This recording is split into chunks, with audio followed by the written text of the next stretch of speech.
Lewis structures, also known as electron dot structures. In the last screencast, we talked about how ions are made from atoms by valence electrons either leaving one atom or being picked up by another atom to form positive and negative ions, and how ionic bonds are the attractions between oppositely charged ions. This time we are going to look at a way of drawing symbols to make it easier to see what atoms are going to form what ions and what sorts of compounds are going to be made from different groups of atoms. So let's start by looking at a sodium atom. And here is a drawing of a sodium atom. Sodium has 11 protons in its nucleus and 11 electrons, 2 in the first shell, 8 in the second shell, that's 10. The 11th electron is in the third shell, the valence shell, the farthest out shell for this atom. If we draw a lithium atom, lithium has 3 protons. It will have 2 electrons in the first shell, and its third electron is going to go in the second shell. Now, sodium is a much bigger atom than lithium. It has 3 shells, and lithium only has 2. But the valence shell is the same for each. It only has 1 electron. There. And we know that the inner electrons, or sometimes called the core electrons, are not involved in ion formation or bonding. These core electrons are kind of hidden by the valence shell, and the core shells are full, stable. They're not interested in reacting. So the only shell that is involved in reactions is the valence shell. Sodium and lithium have only 1 electron in their valence shells. They react very similarly. So now let's look at chlorine. Chlorine has 17 protons and 17 electrons, 2 in the first, 8 in the second, and 7 in the third shell, chlorine's valence shell. And if we look at fluorine, which has 7 protons, 2 in the first shell, and then, I was wrong, not 7 protons, 9 protons, 2 in the first shell, and 7 in the second shell. There's the 7 that I was thinking about. 7. Again, chlorine is a much bigger atom than fluorine, but they have the same valence shell electron configuration, 7 electrons in the valence shell, so they will react in a similar manner. Chlorine and fluorine are in the same group on the periodic table. All the elements in a group have the same valence shell electron configuration. Sodium and lithium are in the same group.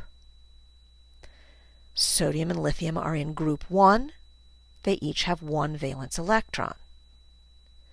Chlorine and fluorine are in group 7. They each have 7 valence electrons.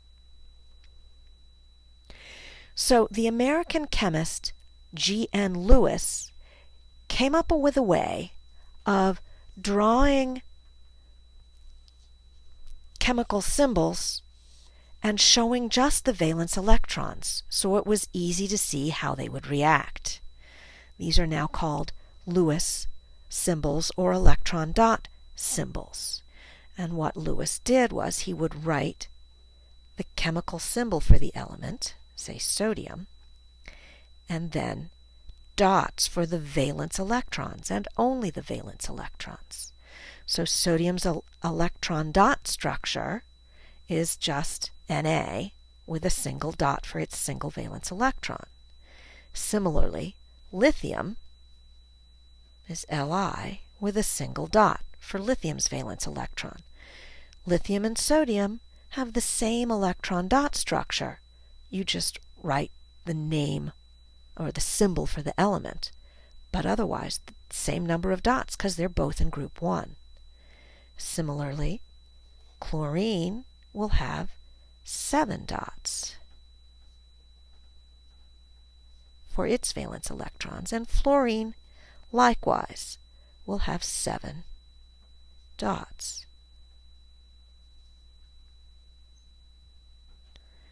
Group 1, 1 dot.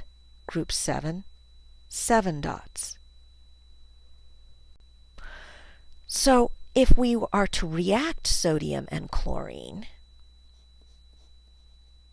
we can draw sodium's electron dot structure, and now I'm going to draw chlorine,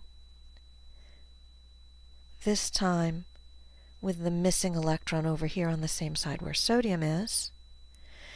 And sodium will give up its 1 valence electron to chlorine.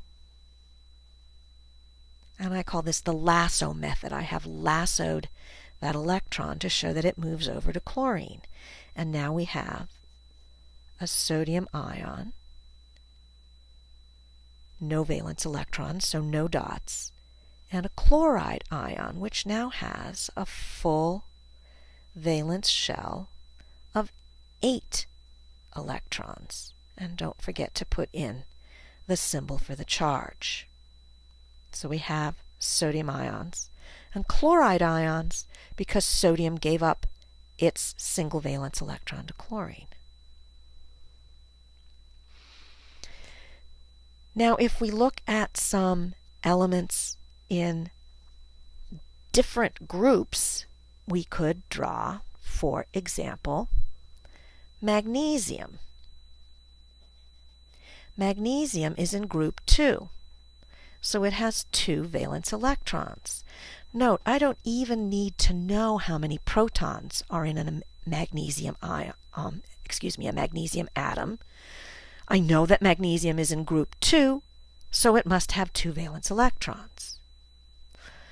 And I could draw oxygen.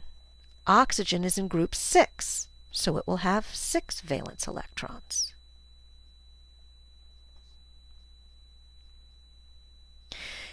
And again, I don't need to know how many protons oxygen has. It's in group 6. I know it's going to have 6 dots in its electron dot structure. And now we can see that magnesium has 2. 8 is our stable number. It would have to gain 6. That's kind of a lot to gain. So it's going to be easiest for magnesium to lose its 2 valence electrons. Oxygen, on the other hand, magnesium, can give up its 2 electrons to oxygen. So now magnesium ion's electron dot structure has no dots. It has given up its valence electrons. But recall that electrons are negatively charged. We haven't changed the number of protons. The nucleus doesn't change. So if we take away 2 negatives, we now have an extra 2 positive in the nucleus. So magnesium is a doubly positive ion, and we write that with the number first and then the charge. So it's magnesium 2+. Magnesium ions have a 2+ charge. Oxygen now has gained 2 electrons. Electrons are negative, so oxygen now has 2 extra negative charges. So again, we write the electron dot structure. It now has a stable 8 electrons in its valence shell, and it has a 2 negative charge. So now we have magnesium ion and oxide ion, and combined together they form magnesium oxide. Positive 2 balances out negative 2, and we have a neutral compound, no charge. But let's look at what happens if we have atoms that don't form equal but opposite charges. So let's look at lithium. Lithium is in group 1. It has 1 valence electron. And let's look at, just for the heck of it, sulfur, which is in group 6, like oxygen. So it has 6 valence electrons. Again, we don't really need to know how many protons. We just need to know what group it's in. So we could here lasso lithium's electron and give it to sulfur. Now, lithium is stable as a positive ion, but sulfur still needs 1 more electron to be stable. And where can it get that electron? Well, if you're actually doing a chemical reaction by mixing elements together, you're not just mixing single atoms at a time, you're mixing a whole bunch of atoms together. And so there would be other lithiums around, and what's going to happen is a second lithium will give its valence electron to sulfur. So you're going to need 2 lithiums for every 1 sulfur in order to give enough electrons to give sulfur a stable valence shell.